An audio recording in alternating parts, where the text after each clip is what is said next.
Hello hi it's me your cinema ചേട്ടൻ. ഞാനിന്ന് പരിചയപ്പെടുത്താൻ പോകുന്ന സിനിമ എന്ന് പറഞ്ഞു കഴിഞ്ഞാൽ തമിഴിൽ കാണാൻ സാധിക്കുന്ന ഒരു 5 കിടിലം ക്രൈം ത്രില്ലർ മൂവീസിന്റെ വിശേഷങ്ങളാണ്. അതായത് ഇപ്പോൾ റീസെന്റ് പുറത്തിറങ്ങിയ, ഇപ്പോൾ 2024-ലും 2023-ലുമായിട്ടൊക്കെ പുറത്തിറങ്ങിയ തമിഴിൽ കാണാൻ സാധിക്കുന്ന ഒരു 5 ക്രൈം ത്രില്ലർ മൂവീസിന്റെ വിശേഷങ്ങളാണ്. അപ്പോൾ ഏതൊക്കെയാണ് തമിഴിലെ ആ 5 ക്രൈം ത്രില്ലർ മൂവീസ് എന്ന് നോക്കാം. Let's go.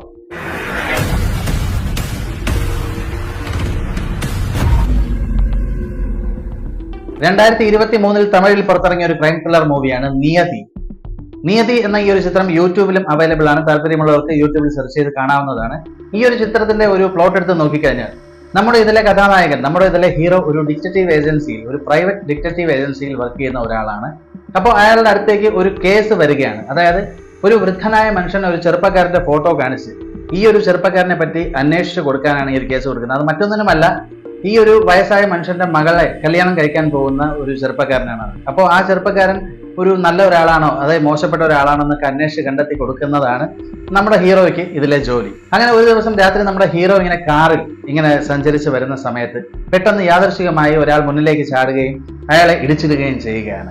അങ്ങനെ സ്പോട്ടിൽ വെച്ച് തന്നെ അയാൾ മരണപ്പെടുകയാണ്. അങ്ങനെ നമ്മുടെ ഹീറോ പെട്ടെന്ന് നോക്കുന്ന സമയത്താണ് ഹീറോ ഞെട്ടിപ്പോകുന്നത്. അത് മറ്റൊന്നുമല്ല, കാരണം ഈ വയസ്സായ ആൾ അന്വേഷിക്കാൻ ഏൽപ്പിച്ച ഈ ചെറുപ്പക്കാരനെയാണ് നമ്മുടെ ഹീറോ ഇടിച്ചിട്ടിരിക്കുന്നത്. പിന്നെ എന്ത് ചെയ്യണം, ഏത് ചെയ്യണമെന്നൊന്നും അറിഞ്ഞുകൂടാതെ ഹീറോ ഇങ്ങനെ നിൽക്കുകയാണ്. അങ്ങനെ പെട്ടെന്ന് ആ മരിച്ചയാളുടെ ബോഡി ഒരിടത്തേക്ക് ഒളിപ്പിക്കുകയാണ്. അതിനുശേഷം നമ്മുടെ ഈ വയസ്സായ അയാളെ വിളിക്കുന്ന സമയത്ത് പറയുന്നതെന്ന് പറഞ്ഞു കഴിഞ്ഞാൽ അതൊരു റോങ് നമ്പർ എന്നാണ് പറയുന്നത്. അതായത് തെറ്റായ ഒരു നമ്പറാണ് ഈ ഒരു വയസ്സായ മനുഷ്യൻ കൊടുത്തിരിക്കുന്നത്. എന്തിനാണ് അയാൾ ഇങ്ങനെ ഒരു റോങ് നമ്പർ നമ്മുടെ ഹീറോയ്ക്ക് കൊടുത്തത്, അല്ലെങ്കിൽ ഈ ചെറുപ്പക്കാരൻ എങ്ങനെ ഈ സമയത്ത് ഇവിടെ എത്തി?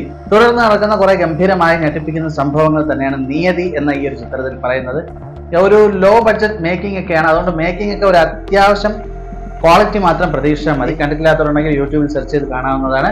അപ്പോൾ ലിസ്റ്റിൽ രണ്ടാമത്തെ ചിത്രം എന്ന് എല്ലാ പ്രശ്നക്കും സൊല്യൂഷൻ നമ്മക്കിட்டே இருக்கும். வாங்க. ஏய் என்னடா மரியாதை? பயந்தா நம்ம யோசிக்கிறத மறந்துடுவோம். 2024-ൽ തമിഴിൽ ഒരു ക്രൈം ത്രില്ലർ മൂവിയായി പുറത്തിറങ്ങിയ ഒരു ചിത്രമാണ് സിരകൻ. സിരകൻ എന്ന ഈ ഒരു ചിത്രത്തിന്റെ ഒരു കസേര പ്ലോട്ട് എടുത്ത് നോക്കിയാൽ ഒരു ഫ്ളാറ്റിൽ ഒരു പെൺകുട്ടിയെ ഒരാൾ അതിമൃഗീയമായി കൊല ചെയ്യുകയാണ്. തുടർന്ന് ഈ ഒരു കേസിന്റെ അന്വേഷണം നമ്മുടെ പോലീസ് ആരംഭിക്കുകയാണ്. അങ്ങനെ ഈ ഒരു കേസിന്റെ അന്വേഷണവുമായി മുന്നോട്ട് പോകുന്ന സമയത്ത് മറ്റൊരു കേസ് കൂടെ വന്നുപെടുകയാണ്. അതായത് ഒരു പൊളിറ്റീഷ്യന്റെ, ഒരു രാഷ്ട്രീയക്കാരന്റെ മകനെ കാണാനില്ല എന്നൊരു പരാതിയാണ്. അങ്ങനെ തുടർന്ന് ആ ഒരു കേസും അന്വേഷിക്കുന്ന ഘട്ടത്തിൽ ഈ ഒരു പൊളിറ്റീഷ്യൻ യാദൃശ്ചികമായി കൊല്ലപ്പെടുക. അങ്ങനെ ഈ ഒരു 2 കേസും തമ്മിലുള്ള ഹിന്റ് എന്താണ്, അല്ലെങ്കിൽ ഇത് തമ്മിലുള്ള ഒരു കണക്ഷൻ എന്താണ് എന്നൊക്കെ പോലീസ് അന്വേഷിച്ച് കണ്ടെത്തുന്ന ഒരു ഗംഭീരമായ ഒരു ക്രൈം ത്രില്ലർ മൂവി തന്നെയാണ് സിരകൻ എന്ന ഈ ഒരു ചിത്രം. ചിത്രം ആഹാ തമിഴിൽ പ്രിന്റ് അവൈലബിൾ ആണ്. താല്പര്യമുള്ളവർക്ക് അവിടെ പോയി കാണാവുന്നതാണ്. അപ്പോൾ ലിസ്റ്റിൽ മൂന്നാമത്തെ ചിത്രമാണ്. உங்க லவ் ஸ்டோரிலாம் எனக்கு வேணாம், நடந்தது ஒன்று சொல்றீங்களா? 2024-ൽ മറ്റൊരു ക്രൈം ത്രില്ലർ മൂവിയായി പുറത്തിറങ്ങിയ ഒരു ചിത്രമാണ് ദ സ്മൈൽ മാൻ. ശരത് കുമാറാണ് പ്രധാന വേഷത്തെ കൈകാര്യം ചെയ്തിരിക്കുന്നത്. ശരത് കുമാറിന്റെ 50ാമത്തെ ചിത്രം എന്നൊരു പ്രത്യേകത കൂടി ഈ ഒരു ചിത്രത്തിനുണ്ട്. സ്മൈൽ മാൻ എന്ന ഈ ഒരു ചിത്രത്തിന്റെ പ്ലോട്ട് എടുത്ത് നോക്കുകയാണെങ്കിൽ എല്ലാ ഒരു സൈക്കോ പടങ്ങളിലും പറയും പോലെ തന്നെ യൂഷ്വലായിട്ട് ഒരു സീരിയൽ കില്ലറിന്റെ ഒരു കഥ തന്നെയാണ്.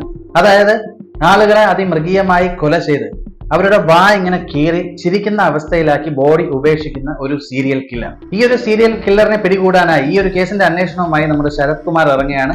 അതിനിടയ്ക്ക് ശരത് കുമാറിന് ചെറിയൊരു ആക്സിഡന്റ് ഒക്കെ സംഭവിക്കുന്നു. അങ്ങനെ അദ്ദേഹത്തിന്റെ ഓർമ്മ നഷ്ടപ്പെടുകയാണ്. അതായത് അൽസൈമേഴ്സ് രോഗം പിടിപെടുകയാണ്. ഡോക്ടർമാർ പറയുകയാണ്, അതായത് 1 വർഷത്തിനിടയിൽ അദ്ദേഹത്തിന്റെ ഓർമ്മ പൂർണ്ണമായും നഷ്ടപ്പെടാനുള്ള സാധ്യതയുണ്ട്. അങ്ങനെ ഈ ഒരു കേസ് അന്വേഷിച്ച് ഈ ഒരു ക്രിമിനലിനെ കണ്ടെത്തുന്ന ഒരു ചലഞ്ചും ഇതിനിടയ്ക്ക് ഉണ്ട്. അങ്ങനെ ശരത് കുമാർ എന്ത് ചെയ്യുന്നു, ഈ ഒരു കേസിന്റെ അന്വേഷണം വളരെ വ്യത്യസ്തമായ ഒരു രീതിയിൽ അന്വേഷിക്കുകയാണ്. അതായത് അദ്ദേഹം അന്വേഷിച്ച് കണ്ടെത്തുന്ന തെളിവുകൾ, അതായത് ഹിന്റുകളൊക്കെ അദ്ദേഹം റെക്കോർഡ് ചെയ്തും അതുപോലെ പലയിടങ്ങളിൽ എഴുതി വെച്ചുമൊക്കെ തയ്യാറാക്കി ഈ ഒരു കേസ് അന്വേഷിക്കുകയാണ്. അങ്ങനെ എങ്ങനെയെങ്കിലും ഈ സീരിയൽ കില്ലറിനെ പിടികൂടണം എന്ന ഒരു ഉദ്ദേശത്തോടു കൂടി അന്വേഷിക്കുന്ന ഒരു കേസും അതേ തുടർന്ന് സംഭവിക്കുന്ന കുറെ സംഭവങ്ങളും ഒക്കെയാണ് ഈ ഒരു ചിത്രത്തിന്റെ ഇതിവൃത്തം എന്ന് പറയാം. തികച്ചും ഒരു വൺ ടൈം വാച്ചബിൾ ആയിട്ടുള്ള ഒരു ചിത്രം തന്നെയാണ്. ഒറ്റ തവണയൊക്കെ ബോറില്ലാതെ തന്നെ കണ്ടിരിക്കാൻ സാധിക്കുന്ന ഒരു ചിത്രം തന്നെയാണ് ദ സ്മൈൽ മാൻ എന്ന മൂവി. അപ്പോൾ കണ്ടിട്ടില്ലാത്തവരുണ്ടെങ്കിൽ ആഹാ തമിഴിൽ ചിത്രം അവൈലബിൾ ആണ്. ലിസ്റ്റിൽ 4ാമത്തെ ചിത്രമെന്ന് The killer is trying to say something. ரெஃபரன்ஸுக்காக പഴയ കേസ് ഡീൽ பண்ண யார்ட்டையாவது பேசி பாருங்க. 2024-ൽ മറ്റൊരു ത്രില്ലർ മൂവിയായി പുറത്തിറങ്ങിയ ഒരു ചിത്രമാണ് ഇടി മിന്നൽ കാതൽ. ചിത്രം ആഹാ തമിഴിലും അമേസോൺ പ്രൈമിലും ലഭ്യമാണ്. താല്പര്യമുള്ളവർക്ക് അവിടെ പോയി കാണാവുന്നതാണ്. ചിത്രത്തിന്റെ ഒരു പ്ലോട്ട് എടുത്ത് നോക്കുകയാണെങ്കിൽ നമ്മുടെ ഹീറോയും ഹീറോയിനും രാത്രി ഒരു നൈറ്റ് ഡ്രൈവ് ഇങ്ങനെ ചെയ്യുകയാണ്, അതായത് ഒരു കാറിൽ ഇങ്ങനെ സഞ്ചരിച്ചുകൊണ്ടിരിക്കുകയാണ്. പെട്ടെന്നാണ് ഒരു ചെറുപ്പക്കാരനെ ഇടിച്ചിട്ട് ആ ഒരു ചെറുപ്പക്കാരൻ സ്പോട്ടിൽ തന്നെ കൊല്ലപ്പെടുകയാണ്.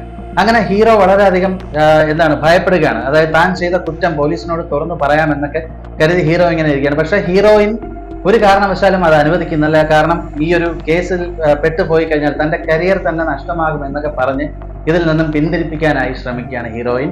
ചിത്രം അടുത്ത് മറ്റൊരു ട്രാക്കിലേക്ക് പൂർണ്ണമായും കൊണ്ടുപോവുകയാണ്. അതായത് ഒരു പയ്യന്റെ, ഒരു കുട്ടിയുടെ അച്ഛനെ കാണാനില്ല എന്നൊരു കംപ്ലൈന്റ് കിട്ടുകയാണ്. അങ്ങനെ ഈ ഒരു പയ്യൻ തന്റെ അച്ഛനെ അന്വേഷിച്ചിറങ്ങുകയാണ്, അച്ഛനെ കാണാനില്ല എന്നൊരു ഇതുമായി. ചിത്രത്തിന്റെ ഒരു ഘട്ടത്തിൽ നമ്മുടെ ഇതിലെ കഥാനായകനും ഹീറോയും ഈ ഒരു കുട്ടിയും തമ്മിൽ കണ്ടുമുട്ടുകയാണ്. പിന്നെ നടക്കുന്ന കുറെ സംഭവങ്ങൾ ഇടിമിന്നൽ കാതൽ എന്ന ഈ ഒരു ചിത്രത്തിൽ പറയുന്നത് തീർച്ചയായും ഗംഭീരമായി തന്നെ കണ്ടിരിക്കാൻ സാധിക്കുന്ന ഒരു ചിത്രം തന്നെയാണ്. അപ്പോൾ ലിസ്റ്റിൽ ലാസ്റ്റ് ആൻഡ് ഫൈനൽ 5ാമത്തെ ചിത്രമെന്ന്. இப்போ இந்த அங்கிள் உனக்கு ஒரு ஃபோட்டோ காமிப்பாரு, உங்க அப்பாவான்னு மட்டும் சொல்லு.